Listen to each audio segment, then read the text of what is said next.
కరీంనగర్ జిల్లా హుజూరాబాద్ నియోజకవర్గంలో ఇందిరమ్మ ఇళ్ల లబ్దిదారులకు వారం 10 రోజుల్లో నిధులు జమ చేయకపోతే లబ్దిదారుల కుటుంబాలతో కలిసి ఆందోళన చేస్తానని ఎమ్మెల్యే కౌశిక్ రెడ్డి హెచ్చరించారు. 40,000 మంది అర్హులైనప్పటికీ కేవలం 1,500 మందికి మంజూరు పత్రాలు ఇచ్చారని, కొన్ని పత్రాలు పాత రుణాల కారణంగా రద్దు చేశారని ఆరోపించారు.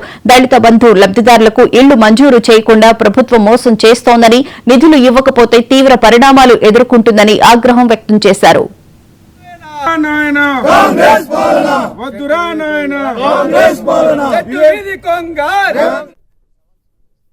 నా హుజూరాబాద్ నియోజకవర్గంలో ఇదే రేవంత్ రెడ్డి గారి ప్రభుత్వం దాదాపు 40,000 ఇండ్ల ఇయాల లబ్ధిదారులు ఎలిజిబుల్ ఉన్నారు ఈ హుజూరాబాద్ నియోజకవర్గం అని చెప్పి, మరియు అదే ప్రభుత్వం 1000 నుంచి 1,500 ఇండ్లు మాత్రమే మా హుజూరాబాద్ నియోజకవర్గంలో ఇండ్లు ప్రొసీడింగ్స్ కాపీలు ఇచ్చి మళ్ళా అవి కూడా దొంగ ప్రొసీడింగ్ కాపీలు ఇస్తా ఉన్నారు. పేదవాళ్ళని ఇబ్బంది పెడతా ఉన్నారు. 3,000 రూపాయలు తీసుకురు కాబట్టి మీకు ఇల్లు రాలేదు, క్యాన్సల్, అది పత్రం మేము ఇచ్చింది చెల్లదు మీకు అని చెప్తా ఉన్నారు అధికారులు. ఇలా ఇదే లబ్ధిదారులని మీ ప్రభుత్వమే కదా వాళ్ళని సెలెక్ట్ చేసి ఇక్కడికి వచ్చింది మీ అధికారులే కదా, పంపించి ముగ్గు ఓపించింది మీరే కదా, మరి వాళ్ళకి ఎట్లా క్యాన్సిల్ చేస్తారని నేను అడుగుతా ఉన్నాను.